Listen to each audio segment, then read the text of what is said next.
Welcome back to another episode of the Ex Experts podcast. We're here to give you all kinds of information and tips on everything divorce. And you know why? We've lived it, so we get it. I'm Jessica. And I'm TH. And today we'd like to welcome Mira Vanjari, the Director of Programs at the Center for Hope and Safety in Northern New Jersey, to our podcast today. Hey, guys. Thank you so much for being here. Thank you. Thank you for having me. I'm happy to be here. So part of what we want to talk, the purpose of having you here today is to talk about the importance of domestic violence, which in particularly now within the confines of the existing pandemic, we know is even riskier and more problematic than other times in the past.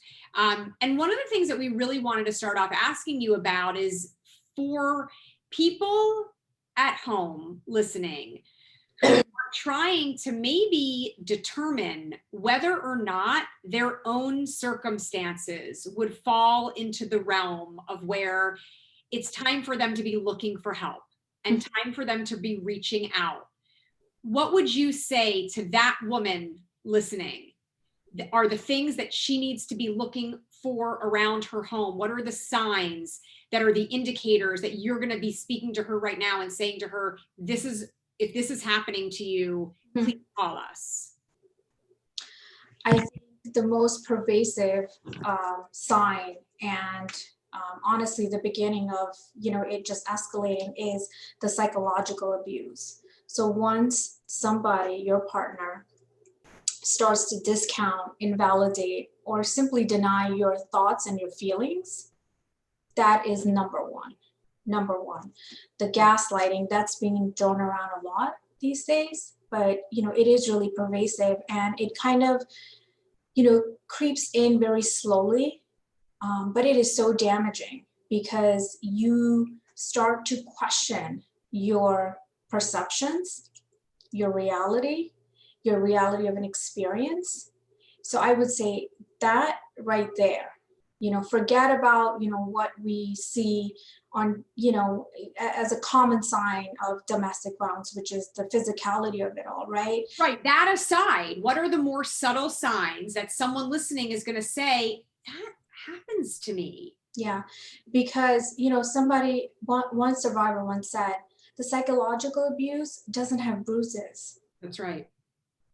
So that's there. How does someone determine, without minimizing the severity of what it is like to be in a relationship where your partner is trying to exert this type of psychological control over you, but how would you help someone to understand whether the circumstances that they're living in are, look, you come home, you've had a long, frustrating day, you're just like being pissy with your partner, and yeah, they may be discounting something that you're saying, but I don't know that it's at the level at which someone needs to be reaching out for help, I guess, unless it's a pervasive pattern on a daily basis. But if it's not, like, how do you know even in the beginning, like, what those initial signs are where you need to kind of wake up and say, is this what's going on? And see, that's the paradox, because when it's one time here and there, you're right, that's somebody maybe having a bad day, somebody, the partner snapped at you, right? And then it becomes a pattern, and then the apologies don't hold weight because it's too repetitive.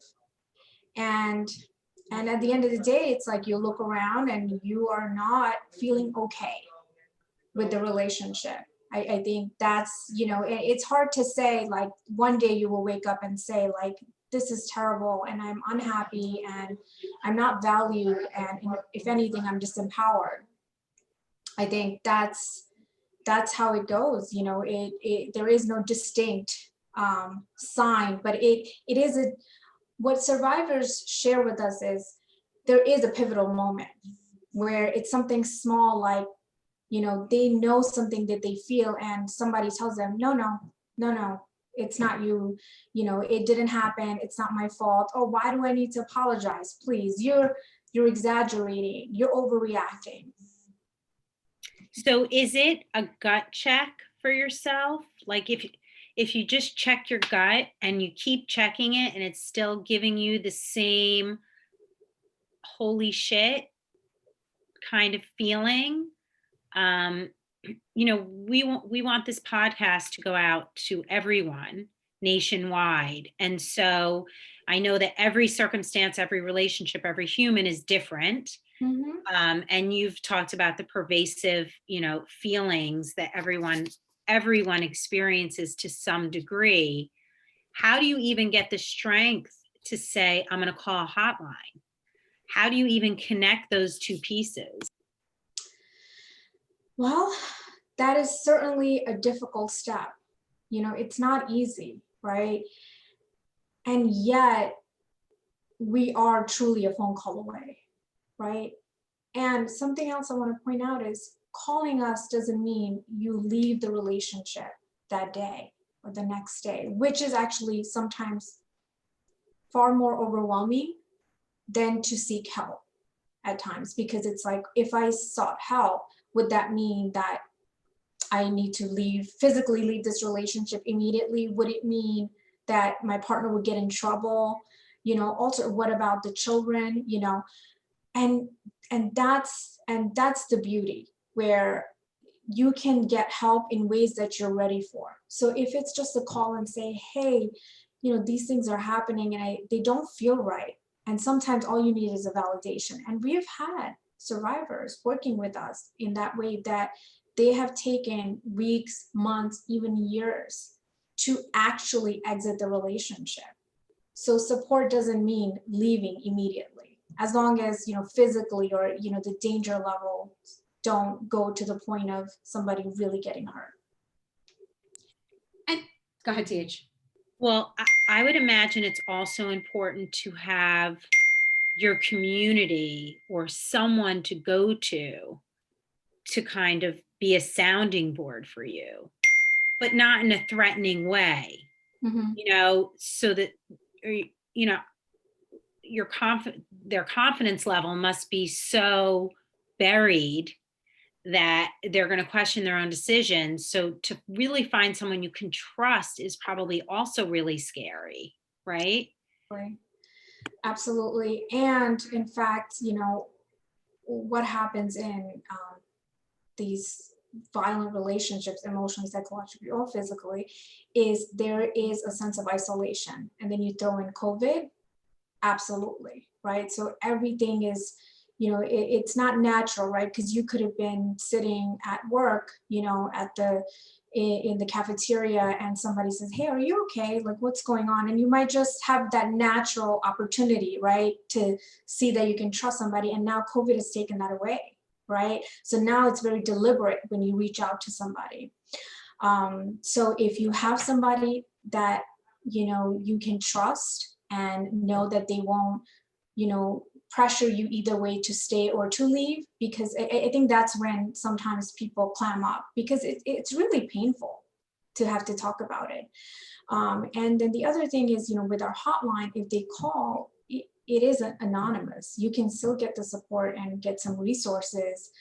We might say, like, are you here? Like, how can we help? Do you want to just talk to somebody? And the upside with COVID too is, like, you can have sessions with our case managers on the phone. If you go out to walk the dog for 15-minute check-in, like, just to check in, you can have that. So let me ask you, because you are the director of the programs there, and presumably to some extent, the work that you do, which is amazing, and the work that's done at battered women's shelters and domestic violence shelters across the country is probably somewhat similar and aligned with what the programs are. So what would you say for you guys are kind of like the most critical programs? You may have a variety, but if you were to choose two that are like, these are the ones that are the most impactful for these women, families that come through the center, what would those be? I'm going to have to say our shelter. Because once you are truly fleeing and you have literally nowhere to go, I have to say the shelter. I would say the second one that in the long term ends up being really empowering and helpful to the clients, as well as our legal program. And I know you asked me about two, but I have to put in another one in. It's okay. And it is our economic empowerment team. And the reason for that is sometimes even when you do that gut check, like you said, and you know this is not right, survivors tell us they literally don't have money to do anything because that control has been taken away from them.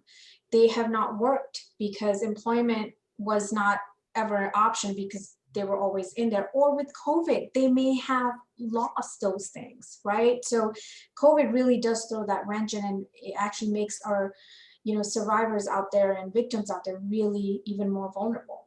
Tell us about why the legal program is such a pivotal program for your survivors. Absolutely. At the end of the day, it's about the community, right? And the community includes our legal system coming together and protecting the most vulnerable.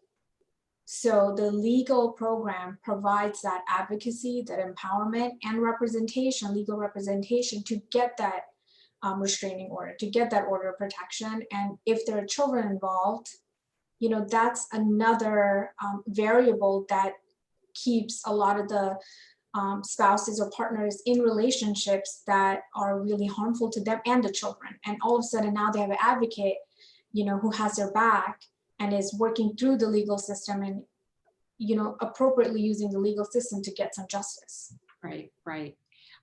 There's still so much more to be able to talk about, but we're out of time. So I do want to thank you so much for bringing this information to not just the ex-experts community, but the community at large, because I know this is a cause that's really close to TH's heart. We're so happy to be able to be working with you guys and partnering with you to bring awareness to everyone. And I just want to say for everyone listening, the national hotline for domestic abuse is on the ex-experts website. We have that right there for you. But for anyone listening, if you want to write it down, it's 800-799-7233. And Mira, I believe that from one of the other times we'd spoken with someone on your team, if someone's in the local New York area or the Bergen County area and want to reach out to you, I believe the email is info@hopeandsafetynj.org. Yeah. So that would be great. So for anyone who wants to be able to help in any kind of a way. So really just thank you so much for bringing all of this to us. For anyone listening, if you know anyone in your life that this could help, please share. This is vitally important information. We want to be able to spread the word as far and wide as possible. You can also subscribe to the Ex-Experts podcast on iTunes or wherever you get your podcasts, or follow us on social media. We're at Ex-Experts on Instagram and Facebook and YouTube. And thanks for listening. Thank you. Thank you, Mira. Thanks.